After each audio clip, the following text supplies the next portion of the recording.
Welcome into Studio A. I'm Maria Trivelpeice alongside Kyle Youmans for another episode of All-American. Kyle, regular season, the end of it quickly approaching, so we got to talk about these standings that are coming up. Ooh, it's getting close. The American Conference Championship week and championship picture starting to take shape across the country. Really excited about these next couple of weeks. And, of course, I mean, these standings are starting to get tighter as we go. Of course, Army's still up there at the top. Tulane there as well. A chance for both of those teams with only one result this week to lock themselves into the title game. If Tulane beats Navy, that's exactly how we get there. It would be an Army-Tulane championship matchup. The only question from that point moving forward would be, where is that championship taking place? And it's interesting, too, because East Carolina and Memphis are still alive to make the title game. They need a little bit of help to get there. We can break that down if that happens in the upcoming weeks. But there's a lot of little things that have to occur, and we don't want to stress anyone out with all of that. But for sure, there's still a lot of things that can be shaken up in these last couple of weeks of American Conference play. Isn't that interesting, though? Because you've got Army there at the top.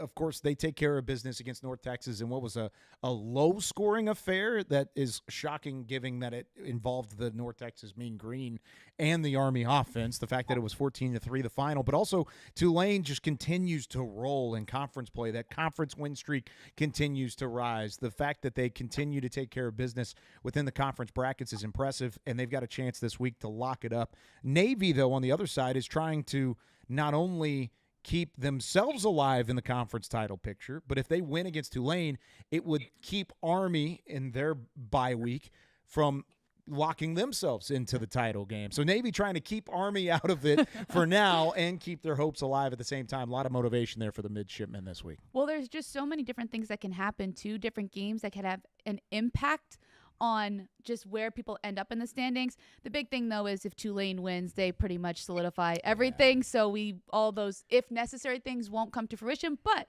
that's a big if because the midshipmen have a lot to play for. Let's talk about that Tulane team here for a little bit as we welcome in our special guest right here at the top of the show, Rene Ingoglia, college football analyst for ESPN. He's got the chance to call a ton of football throughout the year, including the Tulane Green Wave. And you're the first repeat member of this show, by the way, Rene. So I think you should wear that like a badge of honor in doing so. But appreciate you joining us again. And I want to start with Tulane taking down this Temple Owls team. They got back to business even if they weren't in business initially, they keep things rolling exactly and put up 52 unanswered points to begin that one. And what did you see this week against the Owls?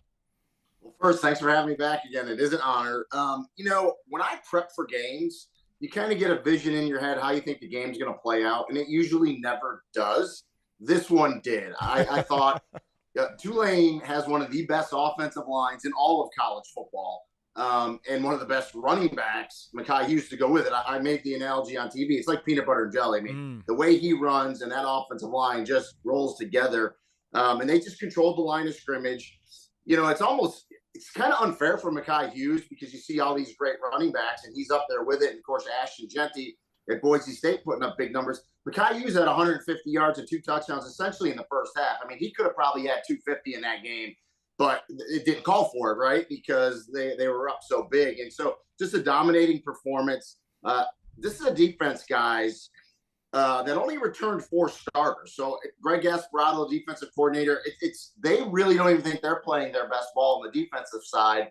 They're starting to gel and get better. And, it's a team really that should be 9-1. I know they're kicking themselves because they had Kansas State beat.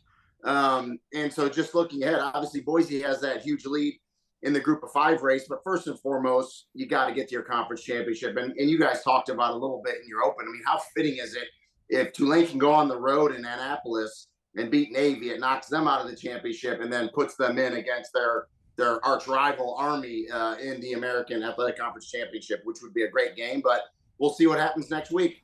No doubt about it. Speaking on this Temple game as well, and you mentioned Army, one of the things we've talked about with the Black Knights is the fact that they start so quickly. Well, Tulane has kind of become that team as well, and whether it is Mekhi Hughes or it's Darian Mensah at the quarterback position, they find a way to get a balanced attack established early. What has been the key on the offensive side of the football to keep that balance and get off to these hot starts? Well, it's the consistency of running the football. I always say at its origins, okay, football is a simple game. All right, I know I'm a former running back, so everyone thinks I say this because I'm a running back. If you can run the ball, stop the run on defense, and just keep that consistency, you're going to win more times than not. And that's what Tulane does.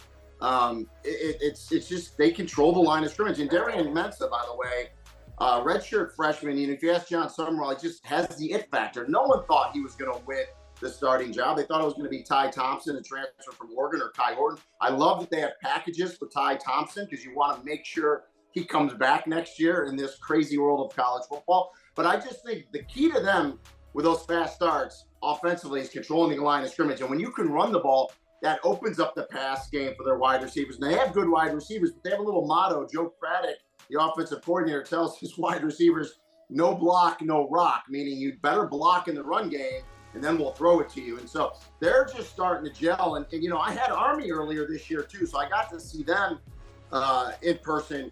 Obviously, Army does what Army does. Super impressed with them. And their defense, Army's defense, does not get enough credit. Nate Woody, the defensive coordinator, they are a dominant defensive team. And I know you saw that this week in North Texas, a team that averaged probably over 40 points a game, and they get held to 3. Army's defense doesn't get enough credit. That's why I think if this thing comes to fruition, and it is Tulane and Army in the AAC championship, wow, what a matchup that'll be for the conference. I know we're super excited to see whatever the matchup plays out, whether it's Army and Navy, Tulane and Army, just some really good teams at the top. And like we mentioned in the open, there's some hanging around who could still find their way into that American Conference Championship game. But, we talked a little bit of offense.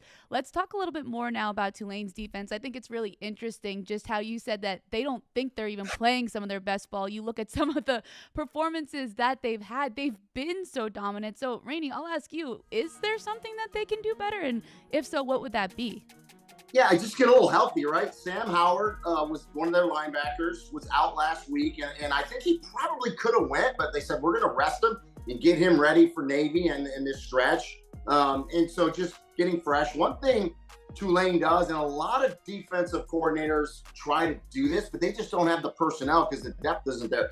They rotate 9 different players through that defensive line. So they want to get those guys about 30 reps a piece a game, keep them fresh. And I think that pays dividends. They get a really good pass rush on the outside by Aiden Huntington, Matthew Fobbs-White, the linebackers. Tyler Grubbs is the leader in there, and the secondary has some experience. Bailey Despaney back there is the leader. So it's a really good group that, again, is just coming into their own, which is really good for them as you get this last stretch here as they try to get themselves into the conference championship game. And takeaways, by the way, they're one of the best in the nation. Taking the football away. No doubt. They protect it on offense. That is a great match. It's one of the stats I look at is turnover ratio. They're one of the best in the nation. So you're constantly looking at the stats. We have a big matchup coming up. We already mentioned it a little bit. They play Navy. What are some keys that Tulane needs to execute in order to beat the midshipmen? See, this is another, it's a fascinating matchup. And if you're sitting there and you're John Summerall and you're his coaches and you're Tulane, you're thinking, okay, we win one, we secure it. Of course, the one they got to beat is Navy, because we all know it's always a nightmare getting ready for Army and Navy. Mm-hmm. And they're very similar offenses. I know everyone wants to say Navy is with Drew Cronick, the new offense coordinator, kind of a hybrid wing T. I do think Blake Horvath throws the ball downfield a little bit more than Army does. It's the sling team. So if you're, if you're defense for Tulane, you gotta be ready on the back end. So to me, the key for them defensively is eye discipline. You'll hear defensive coordinators say dirty eyes. You can't look where you're not supposed to. So if they do that athletically, I think they're fine. And then in the running attack, again, Tulane likes to control the ball too, just like Navy and Army does. So it's going to be a really great matchup. And again, I think this game is won at the line of scrimmage, the interior lines of scrimmage. So I would give the advantage to that defensive line that I just talked about for Tulane, the way they rotate in. But again, you have to be assignment sound. If you go to the wrong gap, Army and Navy, and then this week it's Navy, will make you pay for it. So this should be a really good ball game. Really excited about that one. It's actually my game of the week as well. I think when it comes to Navy, Tulane, the juggernauts in both sides of things. But I know one thing I respect about you as an analyst is you don't just keep your eyes on one conference. You are all over college football, coast to coast, across the country. I want to ask, is Mekhi Hughes, and you also appreciate great running back play, is Mekhi Hughes the best running back in the conference, and where would he rank in terms of the country right now in terms of running backs as true, legitimate ball carriers? Yes, 100% best running back in the conference. Mm-hmm. I'm actually a special advisor to the Doak Walker Committee. So, I send them my top 10 running backs.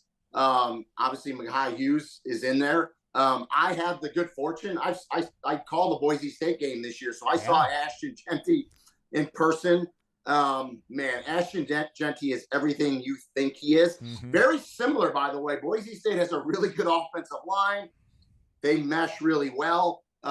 He's kind of running away with everything, though, because his numbers are so good, Ashton Jeanty. Mekhi Hughes, very similar type of back. I think Genty's a little bigger than Mekhi, but Mekhi put on about 5 or 6 pounds of muscle this year, he told me, and really worked in the offseason on his speed in the open field, and it shows. Again, I think there's been a couple games this year where Mekhi Hughes' numbers could have been better, right?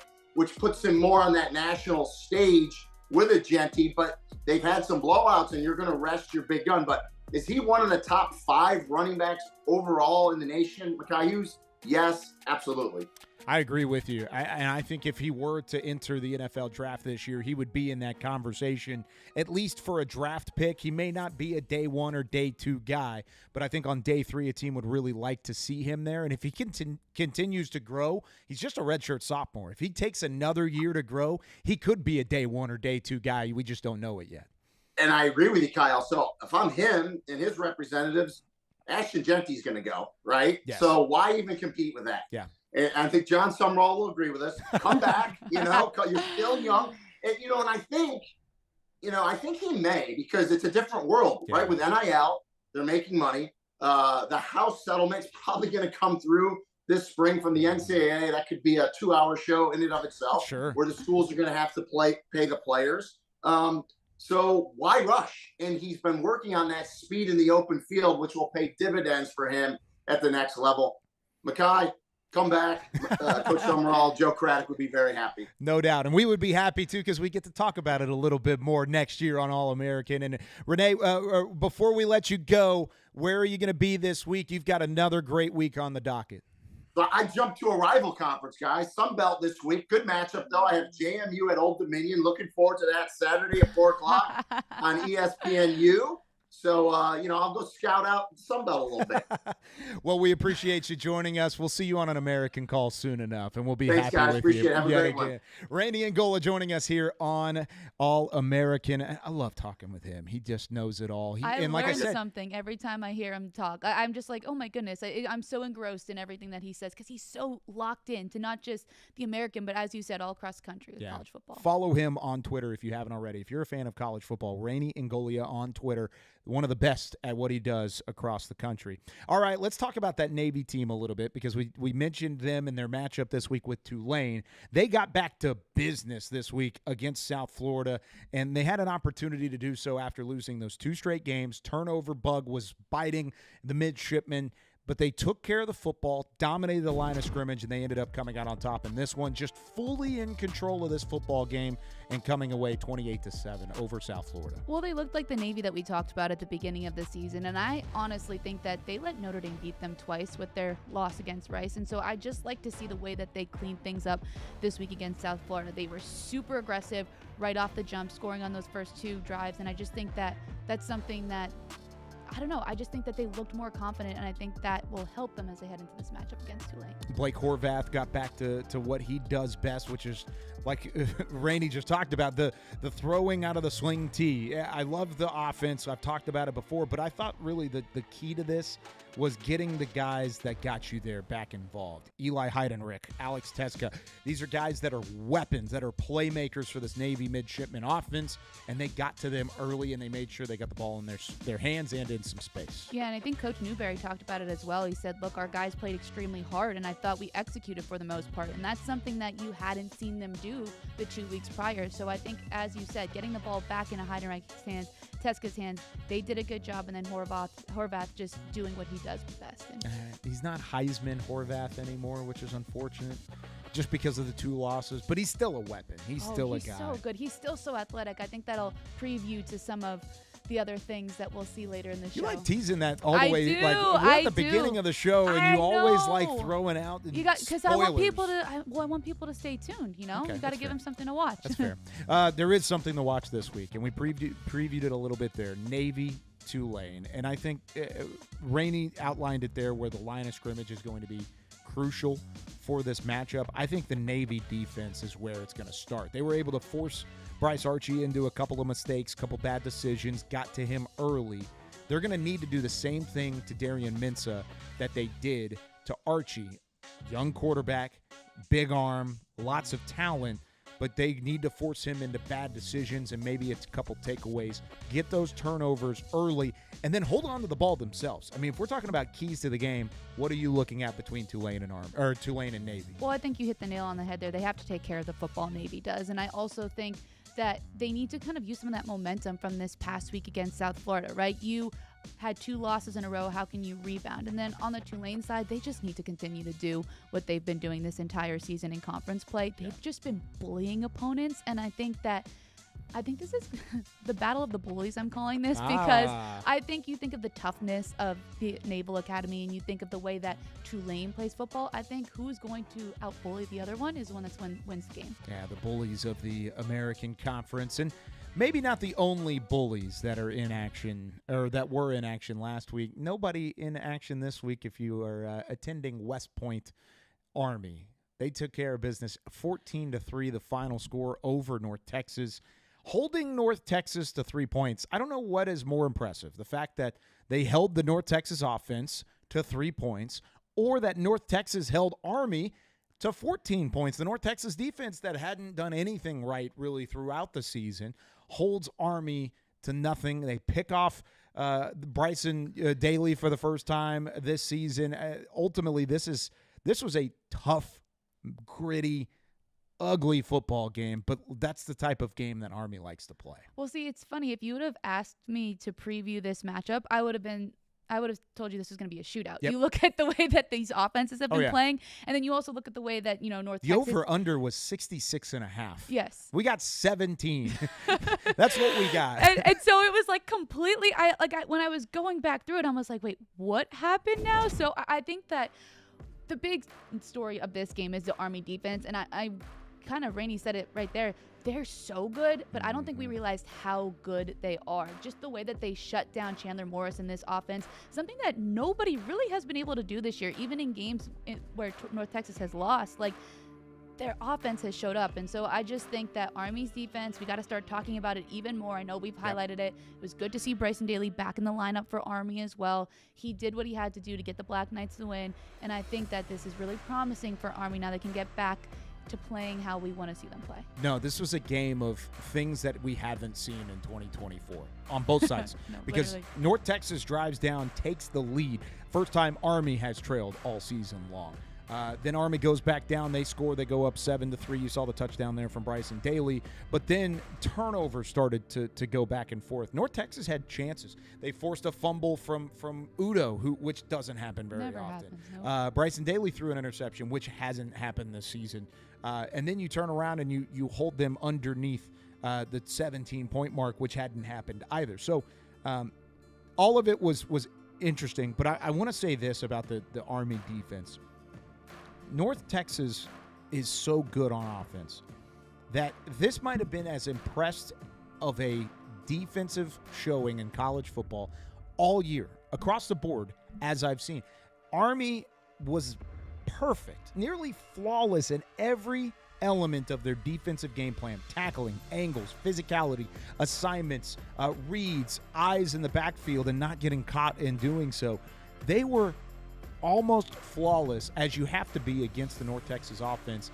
That's what's scary, and I think other teams should take note, including the teams that they could see in the American Conference Championship game, because if you are Tulane, if you are Navy that you're going to see down the road either way, whether it's a title game or whether it's in Philadelphia at Lincoln Financial Field, you're going to see this Army defense, and no one wants to see this Army defense, because what they did to North Texas just put the entire country on notice because of how good they were defensively. Is really, really impressive. And honestly, that makes me think Army is the favorite to take the title.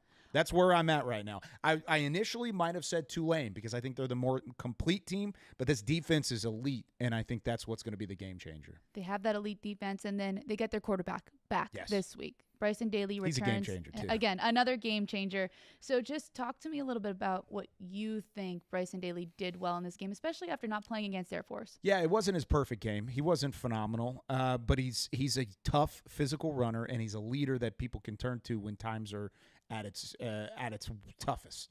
I think when they were struggling to move the ball against the North Texas defense that teams have been able to move the ball against pretty significantly, they relied on him and Udo to kind of find their way back into the fold. And that's what Daly brings that I don't think anybody else can bring, a guy to rally around. I mean, they call him Captain America for a reason. And I know that's just kind of a cliche. It's a quarterback that plays for a military academy. If you're a good quarterback that does so, you'll probably be compared to the Marvel's Avenger universe or whatever it is.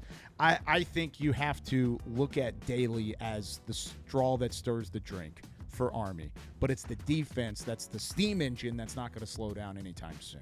So that's the kind of the comparison that I have. This offense can be good without Daly, but they're at their best with Daly. I think this defense is the most elite side of the Army team, and nobody's really talking about it that way. I mean, they kept him in games, right? Against Air Force, that didn't look great right off the jump. So the fact that the defense can keep them in that game, then they come and have this performance against North Texas. I mean, I think things are looking good for the Black Knights. We just talked about what I like about Mekhi Hughes, and I think Mekhi Hughes is a phenomenal player. Best running back, best ball carrier in the American. Bryson Daly is the best weapon in the American, and I think that's still to be proven. Now, let's talk about the North Texas side of things as well, because there are some things that you got to talk about with the Mean Green. I think out of their losses this year, it's been hard to be as impressive in these losses, as impressive in losses as North Texas has. We looked at it before they started this 3-game stretch against Memphis, against Tulane, against Army. We said this was going to be a tough stretch, but the fact that they put up 44 points against Memphis, the fact that they put up 37 points and was 1 score away from an upset of Tulane, and then you hold Army to 14 points and have multiple takeaways and a Stone Cold Steve Austin celebration on the sideline. I mean, that's where I think North Texas can build their confidence going into their final 3 matchups. They're sitting at 5-4. They haven't been able to get that bowl eligibility win. But you got 3 shots at it here, Maria, at UTSA, which is not easy to win in the Alamo Dome, against East Carolina at home, and then at Temple up in Philadelphia. I think these next 3 games is where North Texas is going to define their season. Either they will build off of the ways that they played against Memphis, Tulane, and Army in a positive manner and win these next 3 games and go 8-4. That would be a tremendous turnaround for Eric Morris and his staff. And then, of course, you're going into a bowl game. You got a chance to win a bowl game for the first time since 2013. There are a lot of ways that you can help this North Texas season turn itself around. However, it could go the other way, too. And you can have a 3-game losing streak turn into a 4 or a 5 or a 6-game losing streak. And then all of a sudden, all that momentum, all that hope that you had early in the season comes crashing down. I don't think it's going to happen. I think North Texas, I'm leaning toward the better half of that statement. They may not be 8-4, but I think 7 wins, 6 wins, those are going to be attainable. I think the best case scenario for the Mean Green is they win out and they go to a bowl game and they have an opportunity to do something special in year number 2 under Eric Morris. No, absolutely. I mean, you kind of said it right there. They're right in these games against the top teams in the conference that we keep talking about every single week. Their offense is so good. The fact that they can put up that many points against those opponents and then to hold Army, as you said, to 14 last week. Now, talking about where they head from here, how do they get back on track after these losses? They have a little bit of a rivalry game, so to speak. North Texas grad, maybe enlighten anybody who doesn't know about this rivalry, what it's going to look like, and maybe some keys for the Mean Green against UTSA. Yeah, they don't like each other, not a whole lot. And now it's funny because it's one of the newer rivalries in the state of Texas because UTSA's football program is still in its early stages, and I think the disdain from North Texas comes from the early success that they've had under Jeff Traylor. So they've always kind of battled back and forth, and one of the more defining drives of the recent North Texas success was a 98-yard drive that they had where Mason Fine worked down the field, found Rico Bussey Jr. as time was dwindling. They go 90-plus yards and upset UTSA at that point, what was called Apogee Stadium. Then you go back, and they've played each other since then with chances to go to conference title games, to try and go to a bowl game here and there. North Texas welcomed in a number 22 UTSA to Apogee Stadium just a couple years ago, undefeated, 11-0, a chance to go undefeated on the regular season. What happened? North Texas beat them down 45-24. So there's disdain on both sides of this rivalry, and I think we're going to see it again. Jeff Traylor is 27-3 in his first 30 games at the Alamo Dome as a head coach. Do not go sleepwalking into UTSA, especially with the way they've been playing as of late. Things have clicked for this UTSA ball club, and I think North Texas, if they pitter-patter into this one, if they slow roll into this one, they're going to get beat in San Antonio, and it would not be fun for a North Texas grad to watch. I'm not going to name any names, but UTSA. Well, I didn't go to North Texas, so. Yeah, I don't know who I'm talking about. I have no idea who you're talking about. But that's my point, though, is UTSA had such high expectations, and they're starting to reach those expectations. It's a little late to hit all the goals and the conference championship aspirations that they had in store early in the season. But Jeff Traylor is always about building to the future and building a program and a winning culture in San Antonio. They can still establish that the way they've been playing lately. Should be 5-4, 6-3, but instead they're 4-5, coming off of a big win against Memphis. This is a good chance for them to continue that momentum. I want to go back really quickly to North Texas and UTSA. So what you're telling me is we are going to have some petty tweets. I hope so. At the end of this week. I hope so. Okay. Well, we'll have to look out for that. Maybe we'll highlight some of them on next week. I'll make sure that the social media department of North Texas knows. UTSA, you do your part. Let's get petty. I want Let's the petty this tweets. fun. This is our call for the petty tweets. North Texas, UTSA. Tag us. We would love to see them as well. And then maybe we can feature some of the best ones on the show. Yeah. Pending you're good with that and producer Zach Fisher. Totally fine. Go find my old tweets too. Get after it. Whatever you want to do, have some fun with it. But anyway, let's go back to that win against Memphis. UTSA. Talk about this one. What did you see? I saw a complete ball club. I saw complimentary football for the first time. Sure, they gave up 36 points, and the defense gave up some early scores. Mario Anderson Jr. had a day early on, and they were running the football in the first half. But they answered the bell quickly. Back and forth scores, beginning the shootout that we initially ensued from that point forward. They were able to keep track and then set the pace over Seth Hennigan and company, which is saying something because they still had things rolling on offense early. But I give a lot of credit to Owen McCown because in a duel with Seth Hennigan, who's been there, done that within the American Conference brackets before, he found his weapons. He found Chris Carpenter for deep balls a couple times. The tight ends were electric, both as blockers and in the red zone as receivers. Lots of things to build on for this offense moving forward, and I think it's something that they had been searching for, and they've found it over the last couple of weeks. Yeah, Owen McCown, 20 of 37, 280 yards passing, and every week we talk about him getting better and better. We always say, even when they lose, we're like, oh, you know who looked really good in that game? Owen McCown. So I think when you're talking about building what Jeff Traylor wants to do, he might be one of those keys for that in these next couple of games, just the way that he's been playing football. And again, we don't get to see it as much because his team hasn't been at the top of the conversation with some of those teams that have been winning more games, but he's looked really good. And I think he's going to help in this next matchup for the Roadrunners. Oh, no doubt about it. I think when you have two of the top quarterbacks, not only passing-wise in the conference, but in the country. I mean, Owen McCown's up there as just as much as Chandler Morris is, but both guys at some certain points of the year had struggled with turnovers. That's what's going to be the X factor in this matchup. Whichever quarterback can take care of the football while still being extremely productive, because you're going to have production. I think it's going to be one of those other games that we talked about, like Memphis and Tulsa for UTSA. And for North Texas, it'll be like the Memphis game and the Tulane game. This is going to be played in the 40s and the 30s, most likely. I don't think we're going to see a 14-3 North Texas game again. If Owen McCown can take care of the football but still find production, if Chandler Morris can do the same thing, that's what's going to be the key for whoever comes out in this Lone Star Showdown. And I'm really excited to see who gets those extra possessions and who takes care of them the most. You know, talking about good quarterbacks, there was another good quarterback performance this week at East Carolina.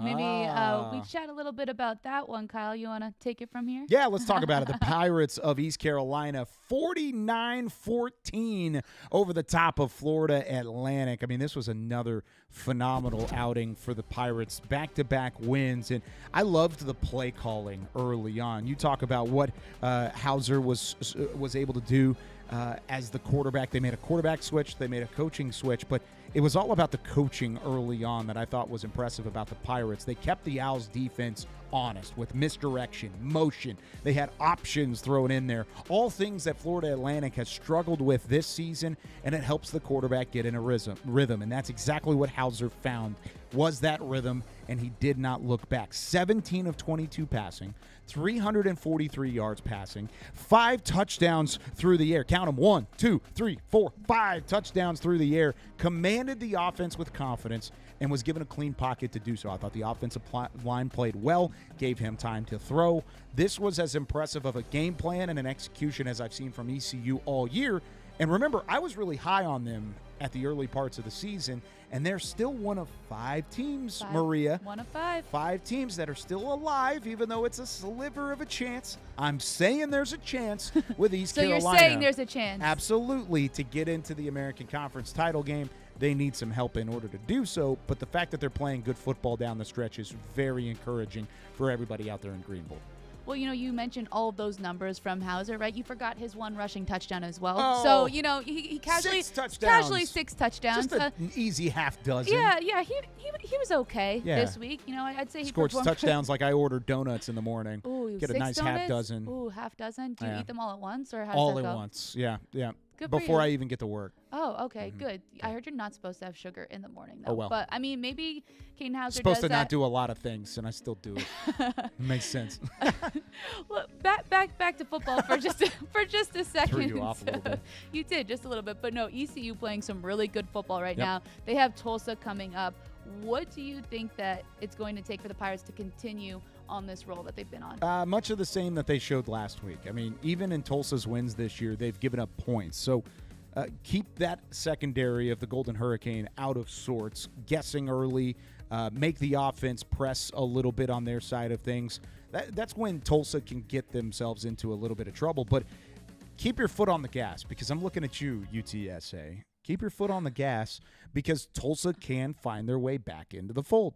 And I think if you're ECU, you do exactly what you did, keeping them off balance, keeping the misdirection, the option, the big plays, the shots down the field rolling. That's what you're going to have success against. And don't look back after that 49-plus point outing the last time out. I need you to do that again against Tulsa this week. ECU's looked really good. Ever since that loss to Charlotte, I feel like things are just clicking a little bit more. They have a little bit more energy, so I'm interested to see how that one plays out. We got another team who's lurking in the possibility of being in that American Conference Championship game, and that's Memphis. Memphis Tigers lurking yet again. They're starting to run out of the ready-to-pounce time because, of course, since we last were on this show, we took last week off because of the American Soccer Championships, but another preview for later. But the Memphis Tigers have lost a game and they've won a game. They fell in that matchup 2 weeks ago to UTSA that we just talked about a little bit, but then they rebound in a big way against Rice 27-20. This was another one of those grinded out games, not pretty on either side of things. Memphis what they needed to get back on track, and it really started on the ground. 207 yards, difference maker. I mentioned Mario Anderson Jr. He was fantastic again. Brandon Thomas touchdown with just under the 12-minute mark in that fourth quarter, helping them seal what was a 27-13 lead at the time. That's what makes Memphis a great team, is balance. And I thought against Rice they did a good job of saying, hey, the passing attack's not working for us as much today. It's just not Seth Hennigan's day. Let's attack on the ground and keep this clock moving, and in doing so, they eliminated every opportunity for Rice to try and make this a shootout, and ultimately ended up in a 27-20 win. And I just think it's the way that they are cool, calm, and collected in those moments as well. You've seen them when it gets down to the wire, they're still able to pull out some games. You saw that one against Charlotte, Seth Hennigan and his leadership, and then you just, as you mentioned, Mario Anderson, he's been really good for them as well. Another great game against Rice. Yeah, and that's the thing that's interesting about Memphis is they haven't lived up to the expectation. I mean, the expectation going into the year for Coach Silverfield and company was win the American, win the conference. And while, like we said, they're still lurking and not mathematically eliminated from the title game contention, they're on the outside looking in, and it's pretty realistic to say they probably won't have a shot to win the American title this year.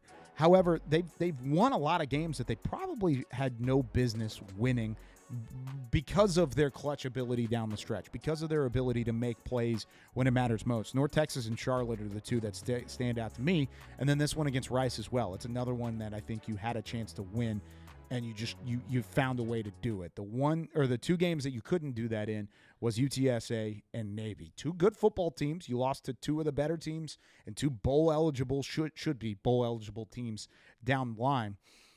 I think that's what's going to stand out to me whenever I look at this Memphis squad, is they did it in a couple of games and they didn't in a couple of games. It's time for them to try and not make this a 1 or 2 possession game. Right. Try and take care of business early, because this team's good enough to do so. Yeah, and I think they have this game coming up against UAB, and it's another one of those opportunities where if they play the game how they're supposed to, they'll win. But you can get stuck too, because UAB has some weapons as well. You saw them; they were up 20-3 against UConn at the half last week, just not able to hold on to that. So they've had their moments too where they can stay in games, they can give teams a hard time, and so I think that Memphis just really needs to kind of be on their A game and Yep. just firing on all cylinders and do the little things right, so that this one against UAB doesn't get too close and they fall to another conference opponent. Yeah, find your groove. Use the weapons accordingly. I mean, those are the ways that I think Memphis gets it done this week against the Blazers and make sure that they continue to get back on track. And I mean, they're sitting at 8 wins, and we're saying it's a down year for Memphis. That's what's crazy about it. Yeah, a down year with a They're top. still lurking. They're literally still lurking. Yeah, so. they're one of the top teams in the country. They'll have this UAB matchup bye week, followed by Tulane. That'll be a monumental meeting at the end of the year, whether title game hopes are on the line or not. That will be a fun one on November 28th. Another game that's basically a bowl game play-in that I want to keep an eye on this upcoming week is South Florida and Charlotte. The Bulls and the 49ers. Charlotte entering at 3-6. They have to win out in order to make a bowl game. And Charlotte, of course, with a couple of big wins on the year. They take down Rice. They take down East Carolina, but they've lost 3 straight to Navy, Memphis, and Tulane. Again, top teams in the conference across the board. But then you finish out with South Florida, Florida Atlantic, UAB. A chance to do so. You can totally win out if you're Charlotte. But it starts this week against South Florida, who, by the way, is sitting at 4-5. And they're getting to the point where they're trying to win 2 of their final 3 games to get into a bowl game as well. What do you think about this matchup? Well, I think for Charlotte, that some of those losses that they had were just the little mistakes, right? They were right in that game with Memphis. I honestly thought they should have won. Sean Purdy looked really good at the end of the game, and they just couldn't hold on at the end. And then even some of that game against Tulane, I know the score didn't reflect it, but early on they looked good. You know, they made some good plays. And so I think that Charlotte just needs to clean things up, and then they have a good chance against South Florida. For South Florida, I think a big part of it comes down to their offense. They're trying to still get in a rhythm with Bryce Archie at quarterback, and I want to see them finally click in the way that they need to. They showed signs of it against UAB, but then last week against Navy, they looked a little discombobulated again. So I want to see South Florida be a little bit better offensively, and I think that can help them beat the 49ers. Well, 35 points against UAB. 44 points against Florida Atlantic. They've done it before, just not against the defense that's been highly touted. And Charlotte defensively has been decent this year. I'm not going to say they're one of the better in the conference, but they've done things that are good at certain points throughout the year, and it mostly stems off of the ground game. If they can get their guys going with guys like Norton and Kelman and others in that ground game and the rushing attack, that's what's going to give Charlotte an opportunity to win against South Florida this week, because if they can control the clock, control the line of scrimmage, continue to move the ball effectively down the field, that's where things are going to continue to roll in the right direction for the 49ers. Just one of those games out of a whole slate of games this weekend. Lots of fun here on All-American. Here is the full Week 12 schedule inside the American Conference.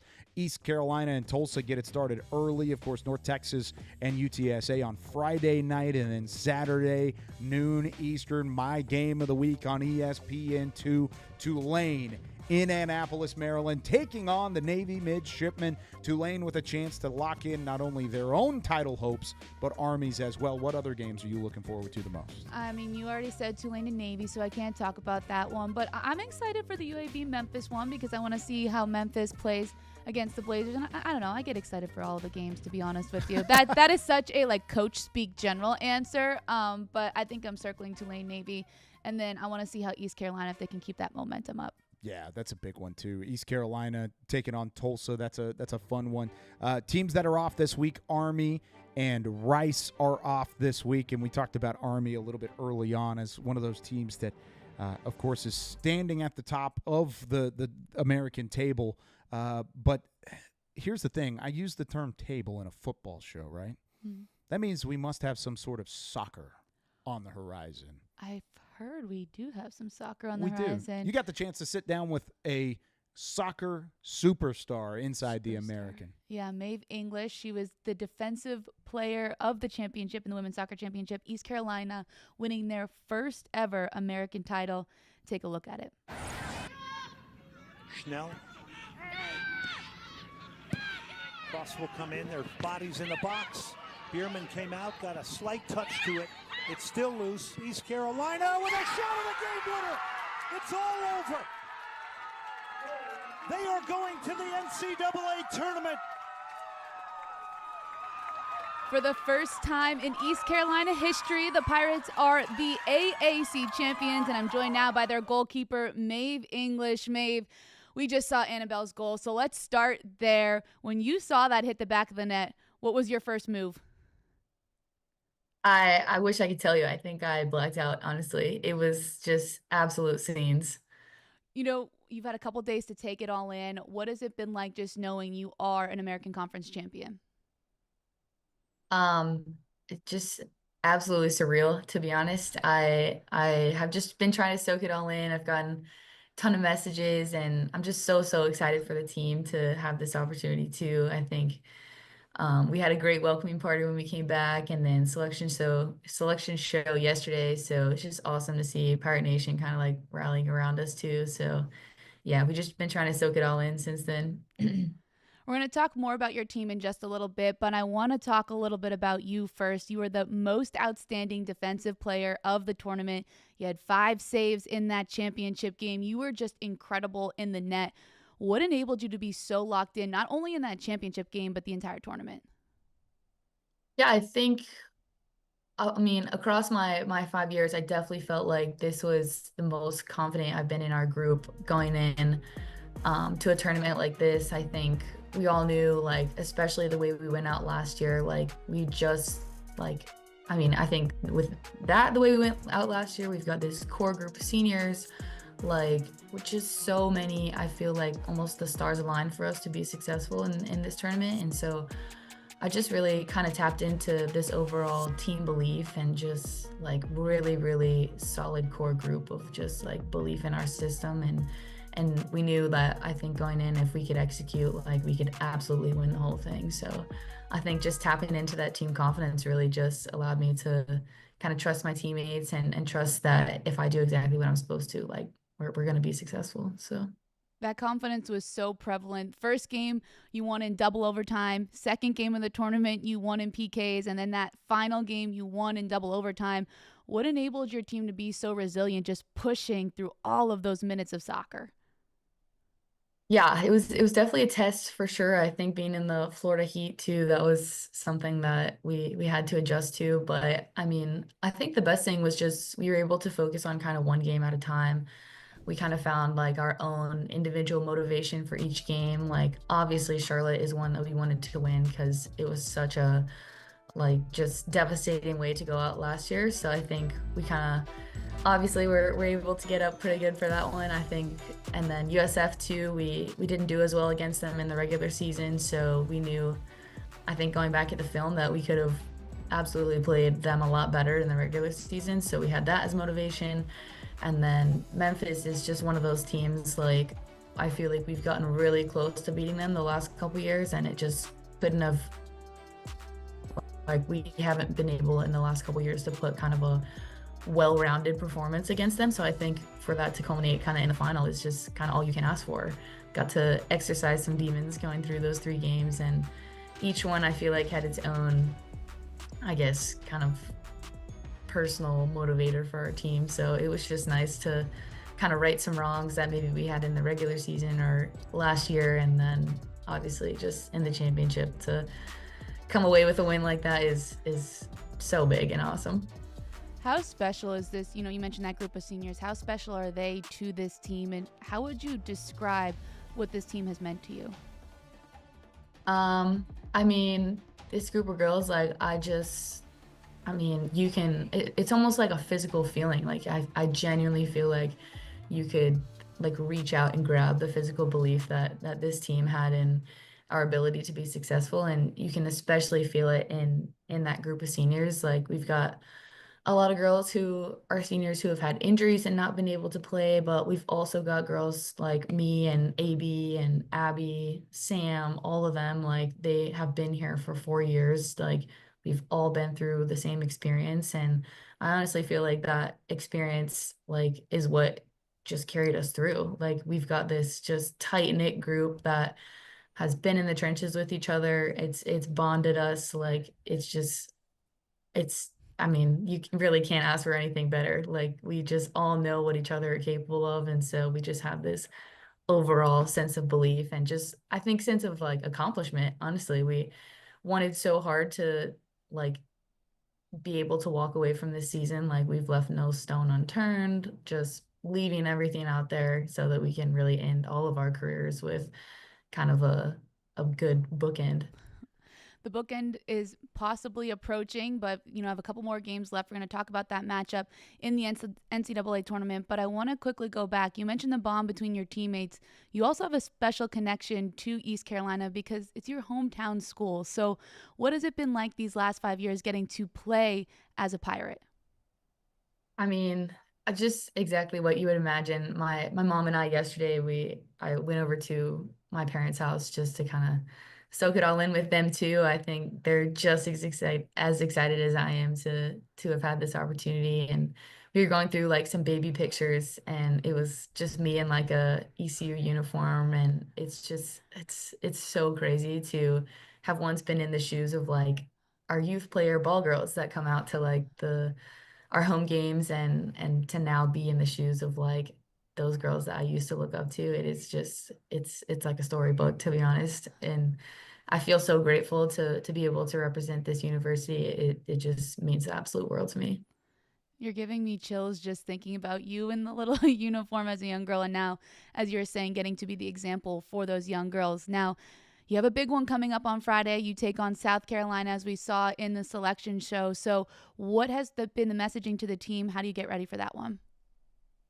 Well, I mean, just like I said, we've got this close-knit group, and I mean, throughout the season, we have really taken on the challenge of going into these places away from home. I think our conference is one of the most spread out across the country, so we've had a lot of away trips where we're all traveling together for like, I mean, we've had 12-hour travel days this season, and then we've all got to come together, play the game, and then fly all the way home. And those days are hard and they're long, but I think our team has done such a good job of like taking on this challenge of traveling and then being this close-knit group that just goes into other people's places and enjoys the challenge of beating them on their home field. So I think we're just kind of taking this as another opportunity to do that. I mean, an SEC school, like, that place is going to be rocking. So I think we're really excited to kind of get together and, just take on another one of those challenges together as a group. Yeah, your team is 5-0-2 on the road. So you definitely like being away from home, it seems. We're very excited to watch you all play in that one. Maeve, thank you so much for joining us today, and congratulations again. Of course. Thank you.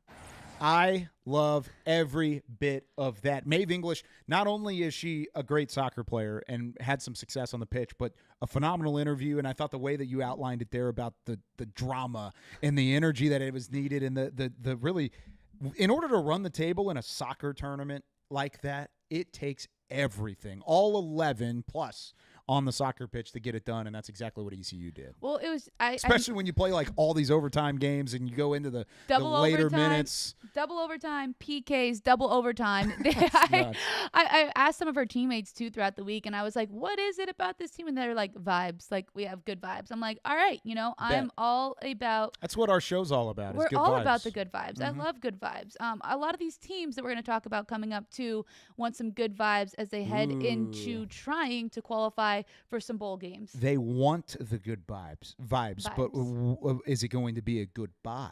That's the thing. Good vibes, goodbye. Whichever one it's going to be. Let's take a look at some of the 5-win teams that are on the verge. They are right on the edge of getting into the bowl eligibility conversation, 2 of which, East Carolina and North Texas, have the 5 wins, whereas UTSA probably could have 5 if they didn't want to blow a 42-7 lead against Tulsa or whatever that game ended up being early in the campaign. They would be 5-4 as well, but they're 4-5, which is unfortunate for them.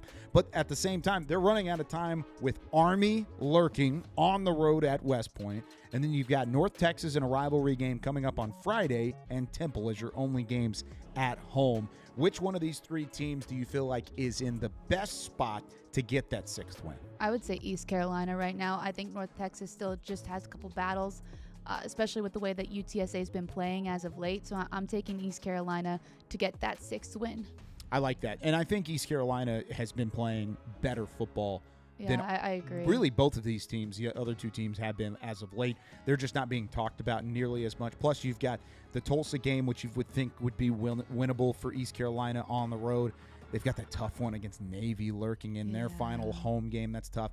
The one thing I will say about UTSA, though, is they have 2 home games remaining, and I mentioned that early in the show, 27-3 with Jeff Traylor. I think there's a good shot that UTSA finds their way bowling even after a very disappointing start to the season. Okay, what about some of these other teams that are in the mix, 4-win teams or 3-win teams? You've got South Florida, Charlotte, who has to win out against South Florida, UAB, Florida Atlantic. That is doable.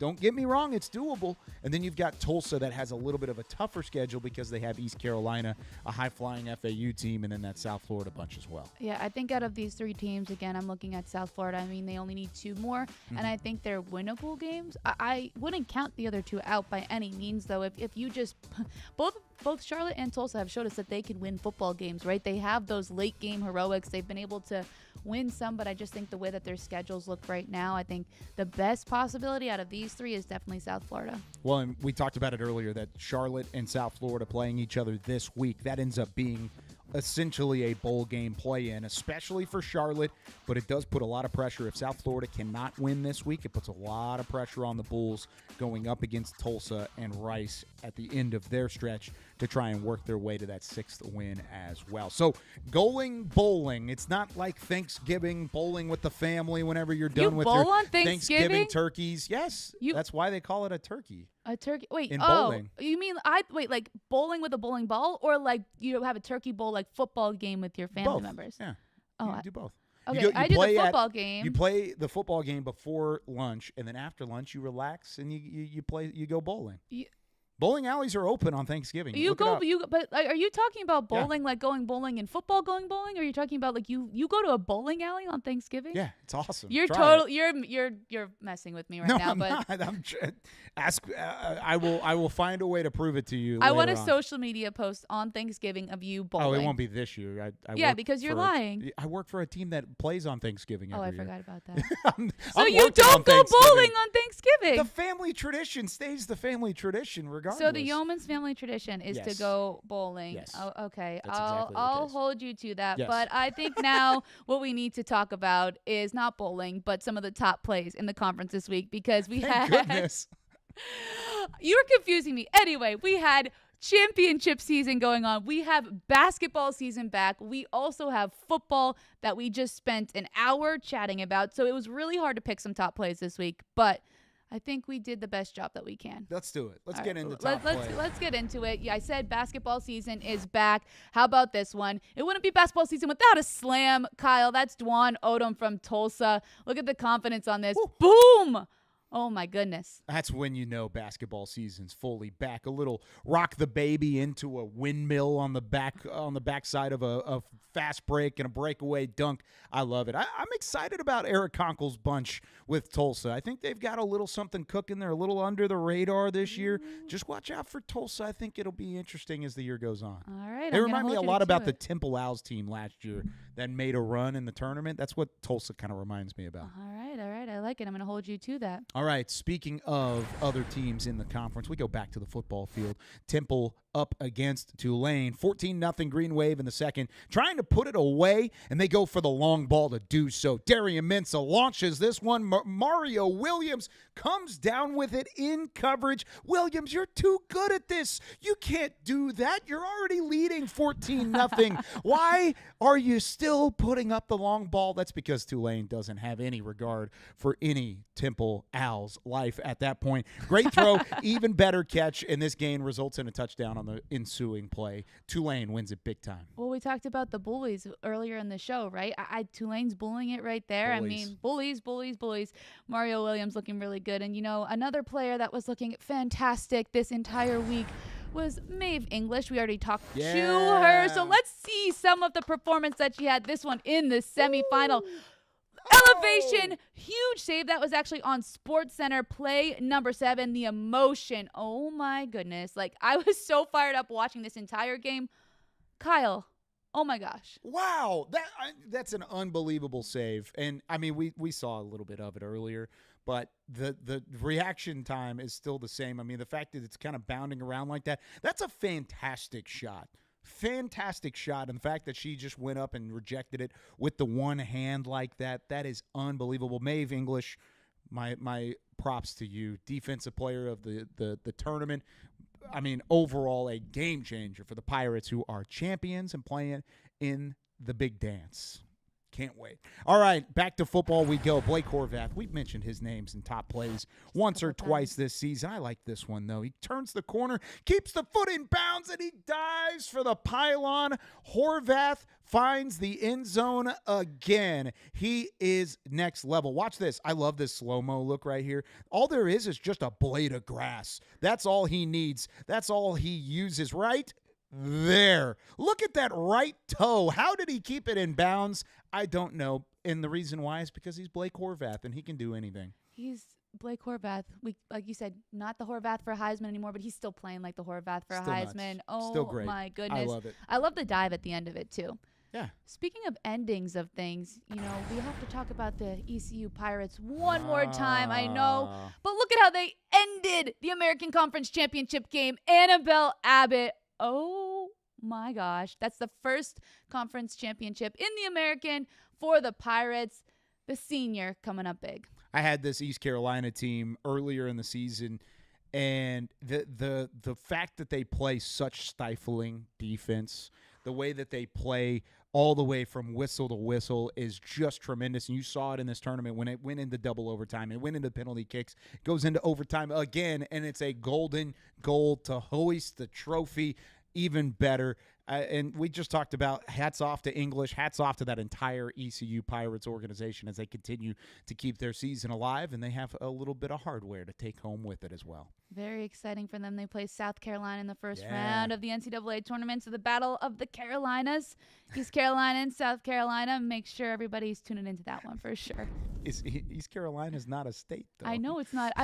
It's still Carolinas. I mean, Battle of the Carolinas is North Carolina and South Carolina. But I'm right? doing the American Conference version of it because fair. we have one American team in it, and that's the team that we care about. That is true. I only care about East Carolina as well. It should be a state. Let's petition it to make it happen. I think we should definitely get the state. Who do we contact about that? I'll figure it out. Okay, we'll get sounds back good. to it. All right, East Carolina is going to be a state.